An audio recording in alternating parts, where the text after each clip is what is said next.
Hello दोस्तों, नमस्कार। Presence of spirit channel में आप सभी का स्वागत है। आई होप आप सब लोग अच्छे होंगे और अच्छा कर रहे होंगे। भूत प्रेत आत्माओं से जुड़ी डरावनी कहानियाँ इस चैनल पर उपलब्ध है। अगर आप लोगों को भी सच्ची डरावनी कहानियाँ सुनना पसंद है तो आप इस चैनल की कहानियाँ सुन सकते हैं। धन्यवाद।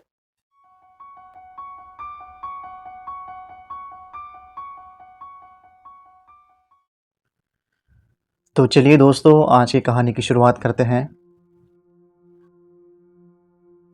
हॉस्पिटल एक ऐसी जगह है जहां लोग और मरीज ठीक और स्वस्थ होने की उम्मीद लेके आते हैं। कहते हैं अस्पताल एक मंदिर और डॉक्टर वहां का भगवान। मेरा नाम नरेश है। मैं हाल ही में एमबीबीएस ख़त्म करके अपने सीनियर डॉक्टर्स के साथ रहकर काम सीख रहा हूँ। मेरी बचपन से ही ख्वाहिश थी कि मैं एक डॉक्टर बनूं। आखिरकार वो दिन आ ही गया जब मैं उड़ीसा के एक अस्पताल में डॉक्टर के पद में काम करने लग जाता हूँ। ये घटना जो मैं सुना रहा हूँ ये 15 साल पहले की घटना है। मैं तब नया नया डॉक्टर बना था, तो जोश मेरे अंदर भरपूर मात्रा में था।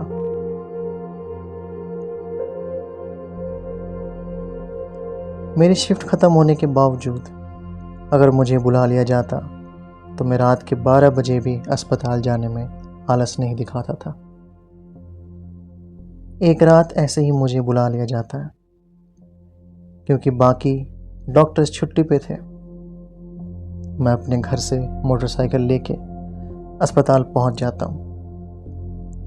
मैं उस शहर में नया होने के कारण मुझे आने में थोड़ा समय लग जाता है। वहां पहुंच के पता चलता है कि एक इमरजेंसी केस है। किसी इंसान को गाड़ी ने टक्कर मारी थी। मैं भी फटाफट से उसका इलाज करके ऑपरेशन थिएटर के बाहर निकल के चला आता हूँ। तभी मेरी नज़र कॉरिडोर में पड़ती है। मुझे वहाँ एक मोटा सा भद्दा शरीर का कोई दिखता है। वो मुझे देख के थोड़ा साइड होकर छुपने की कोशिश करता है, लेकिन उसको देखते के साथ ही मेरे मन में अजीब सा होने लगा था। मैंने उस शख्स को आवाज़ भी लगाई, लेकिन जब तक मैं वहाँ पहुँचा वो चीज़ वहाँ से जा चुकी थी। मैं भी अपने घर निकल जाता हूँ। अगले दिन मैं अपने सहपाठियों से उस बात का जिक्र करता हूँ तो वे सब भी बड़ी हैरानी से मुझे देखते हैं और मुझे उस हॉस्पिटल से जाने को कहते हैं। ये सुन के मैं भड़क जाता हूँ और गुस्से में बड़बड़ाते हुए अपने रूम में चला जाता हूँ।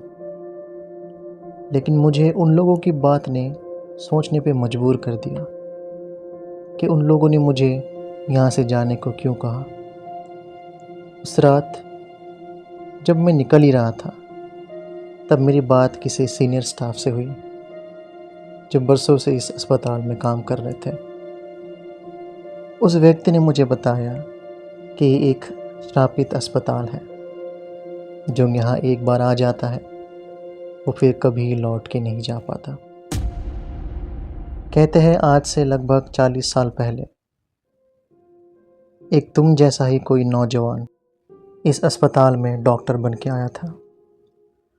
तब उस लड़के के सर पर पैसा कमाने का जुनून सवार था।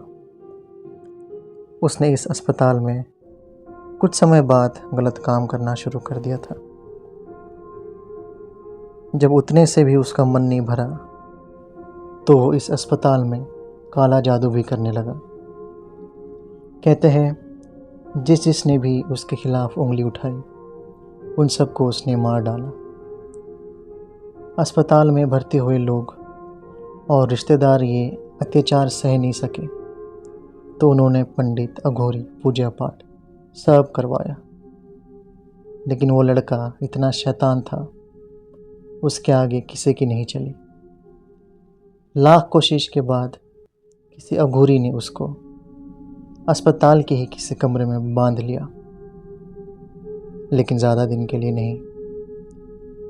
1 या 1.5 साल के बाद वो शैतान मुक्त हो गया और हॉस्पिटल और आसपास के इलाके को उसने शमशान में बदल दिया। मैं और वो स्टाफ यही बात करते करते अब काफ़ी दूर निकल चुके थे। मैंने उससे कुछ पूछने के लिए अपनी गर्दन पीछे घुमाई, लेकिन अब मेरे पीछे कोई इंसान, कोई स्टाफ, कोई शख्स नहीं था। ये देख के मेरी तो रूह ही कांप गई। यानी मेरे पीछे जो था वो कोई अदृश्य शक्ति थी।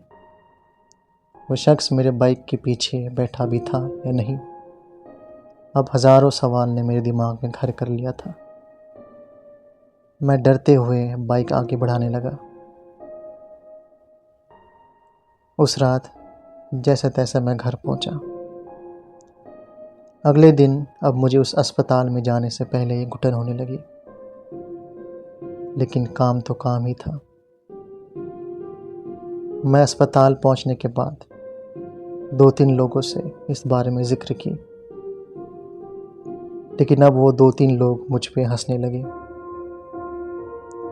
अब मेरी समझ में कुछ नहीं आ रहा था कि मैं करूं क्या, काम छोड़ दूं या इस रहस्य का पता लगाऊं। अब मुझे उस अस्पताल में काम करने वाले लोग और भर्ती हुए मरीज़ डरावने से लगने लगे थे। एक पल को मेरा भ्रम कहते हुए मैं काम करने लगता हूँ, लेकिन हर एक मिनट अब मुझे वहाँ डर का एहसास हो रहा था। उस दिन मैंने रात को हॉस्पिटल में ही रुकने की योजना बनाई और इस बात की जड़ तक पहुँचने का सोचा। अब शाम हो चली थी, मेरा काम अब मुझे शुरू करना था, तो मैं हॉस्पिटल के हर एक छोटे बड़े कमरों में जाकर जांच करने लगा, लेकिन वैसा कुछ मुझे मिलता हुआ मालूम नहीं पड़ रहा था। फिर भी और गहराई से जांच पड़ताल करने लगा। अब रात के 11 बजे का वक्त हो चला था। मैं उसी कॉरिडोर में खड़े होकर एक सिगरेट सुलगाने लगा। आखिरी के 2-3 कश में मैंने अपने साथ की दीवार पर एक परछाई देखी। मेरे गर्दन घुमाने से पहले ही मेरा गला दबोचा गया। मैं छटपटाते हुए अपनी जान बचाने की कोशिश करने लगा।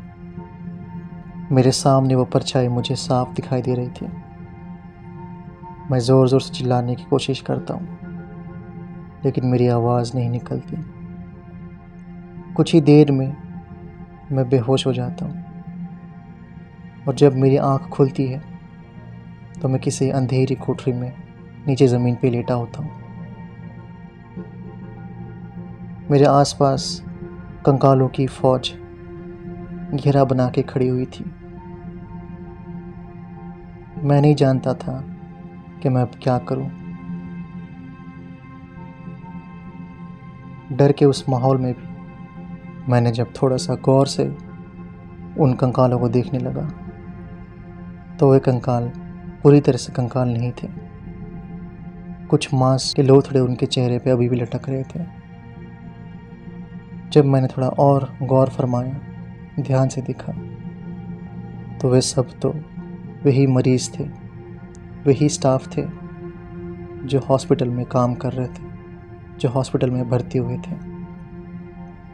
ये देख के मेरी तो जान ही हलक को आ गई। फिर मुझे वहाँ वो चीज़, वो शैतान दिखाई दिया जो मुझे पहली बार उस कॉरिडोर में मिला था। मोटा, भद्दा, काला सा।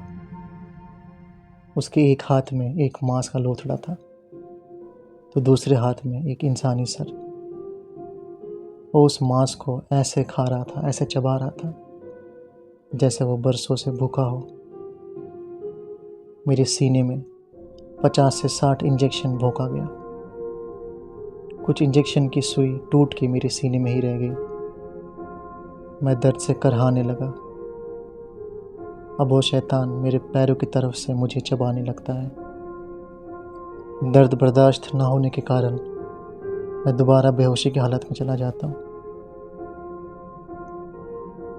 अगले दिन सुबह मैं किसी खंडर में अपने आप को पाता हूँ और मेरे सामने वही शख्स होता है जो उस रात मेरी बाइक के पीछे बैठा था।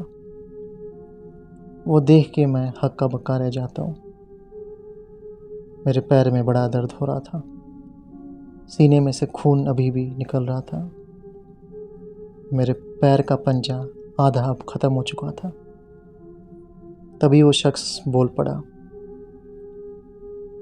ये जगह एक ज़माने में अस्पताल हुआ करता था और मैं इस अस्पताल का मालिक। तुम्हारी जान इसलिए बच गई क्योंकि तुम लालच से नहीं, लोगों की सेवा करने के हेतु यहाँ आए थे। तुम्हारी जान तुम्हारे कर्म ने बचाया है। इतना बोल के वो शख्स गायब हो गया।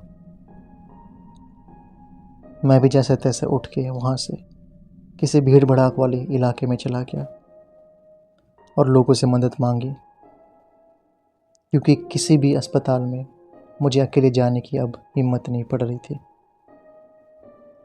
मेरी ठीक होने के बाद मैं अपने घर चला जाता हूँ और उस शहर को हमेशा के लिए छोड़ देता हूँ। ये बात मुझे आज भी सताती है कि मैंने 1 से 1.5 साल भूतों के बीच गुजारी है। लेकिन लाख लाख धन्यवाद ईश्वर का, भगवान का और उस अस्पताल के मालिक का। इनके बिना शायद आज मैं ज़िंदा नहीं होता। तो दोस्तों, यही थी आज की कहानी। आई होप आप लोगों ने एंजॉय किया होगा।